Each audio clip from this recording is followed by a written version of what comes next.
Metro Police has announced a new directive to cut down on shootings and increase arrests. It's our top story right here at 5. I'm Shay McAllister. LMPD has created a unit dedicated to responding to non-deadly shootings. So far this year, Metro Police have investigated 201 of them. That is just over a 4% increase from this time last year. Doctors and families have told us while homicides get the most attention, non-fatal shootings can alter lives forever. WHAS11's Isaiah Kim Martinez covered the introduction of that new unit today. Isaiah, how exactly will it work? Well, Shay, appropriately, it's called the Non-Fatal Shooting Squad. LMPD Interim Police Chief Jackie Gwynn Villarreal believes it will help them better identify and catch the main drivers of violent crime here in this city. The new unit kicked off a month ago with LMPD taking designated detectives from each of their divisions and combining them into one team.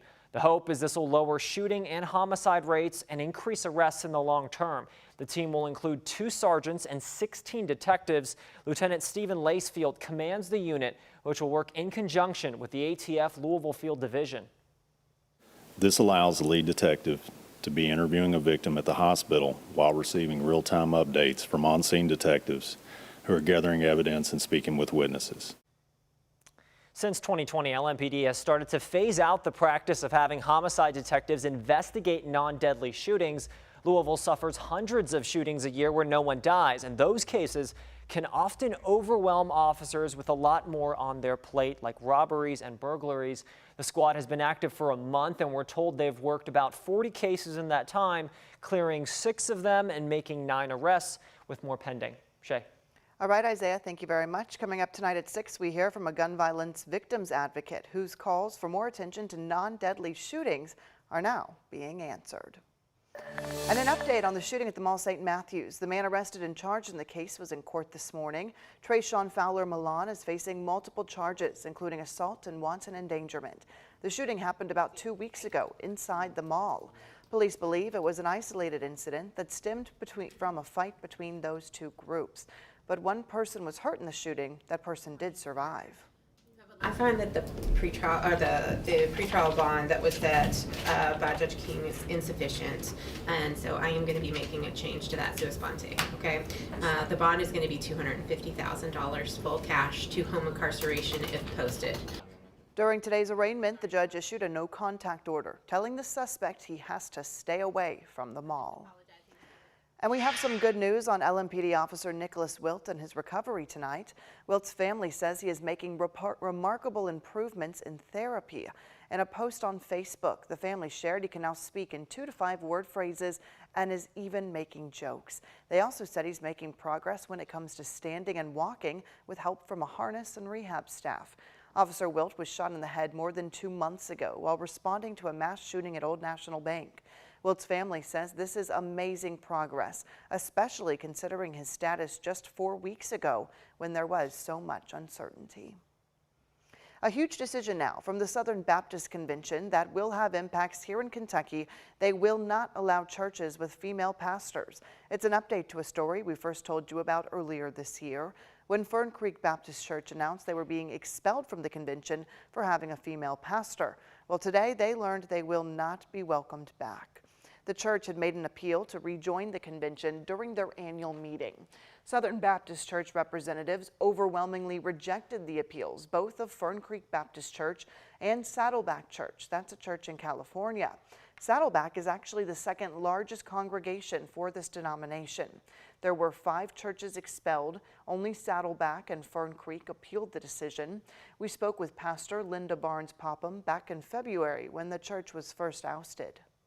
I know that God has called me to lead, to pastor, to evangelize, and it's very frustrating when I think, who are you to judge this call?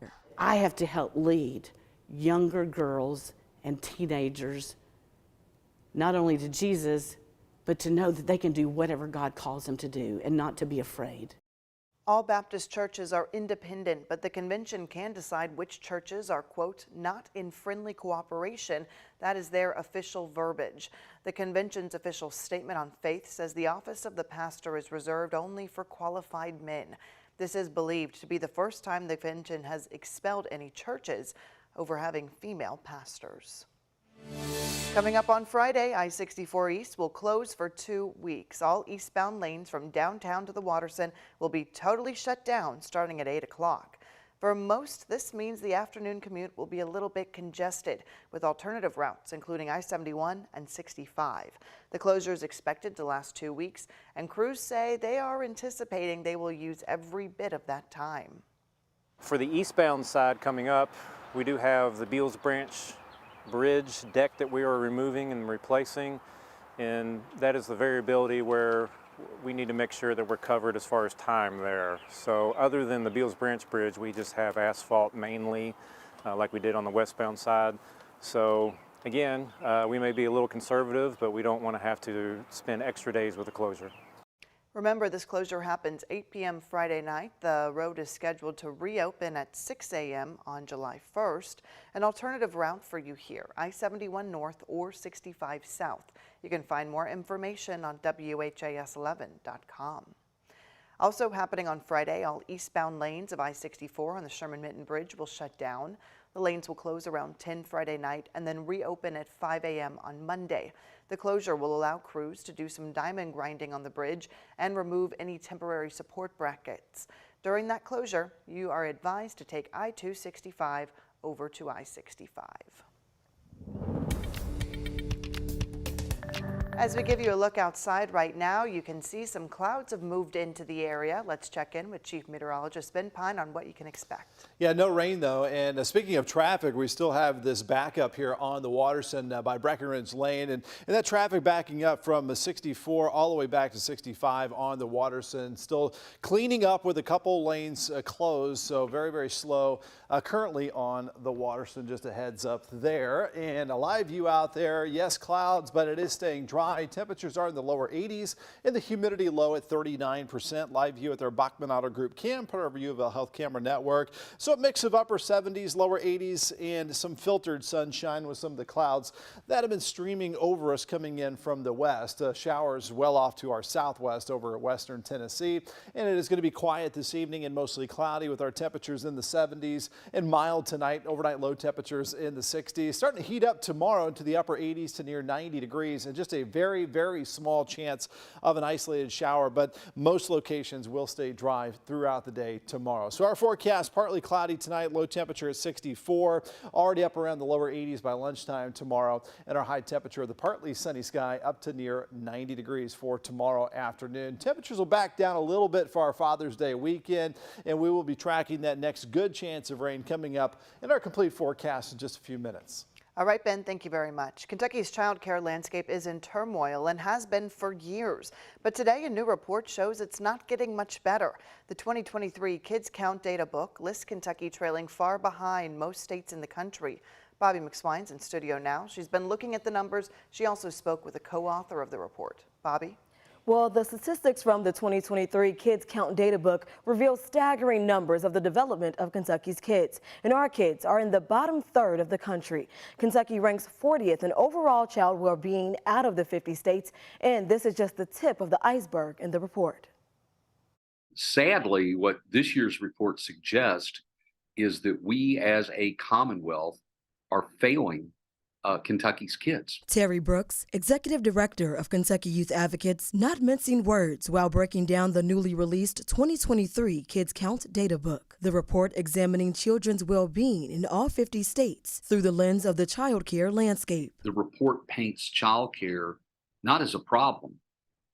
They paint it as a crisis. And the data shows that has a domino effect on children's overall well-being. Kentucky ranking 40th in the nation. Can you imagine any other aspect of Kentucky, whether it's bourbon, basketball, or horse racing, where we would be content to be 40th best in the nation? 41st in economic well-being. Brooks says childhood poverty was on the decline in the past several years, but now the opposite is true. Economic well-being affects health outcomes.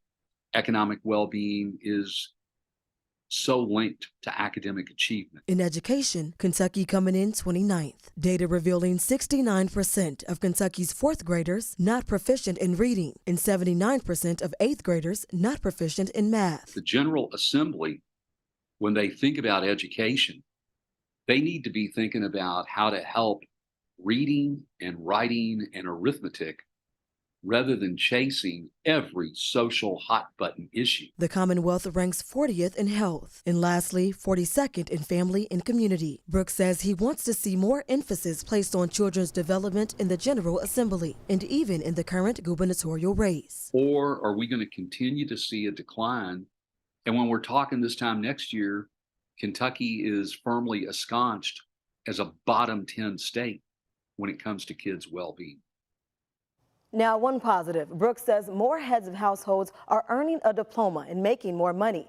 He attributes that to the school system, businesses, and community colleges that have bolstered their programs. In studio, Bobby McSwine, WHAS 11 on your side.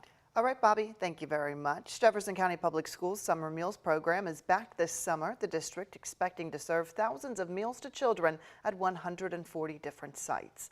Last year, JCPS says it distributed more than 300,000 meals to children in our community. The district says it wants as many families as possible to take advantage of this program, giving students 2 nutritious meals a day and making the summer months a little bit easier on parents' wallets. This is very, very important for families. Throughout the summer, kids don't have the school breakfast and school lunch when they're in school. So this is a great opportunity for these parents to get out, to, get some meals for their students. It makes it a little bit easier on the parents. This year's food program will run until July 28th. Any Louisville child younger than 18 years old is eligible to receive free breakfast and lunch 5 days a week.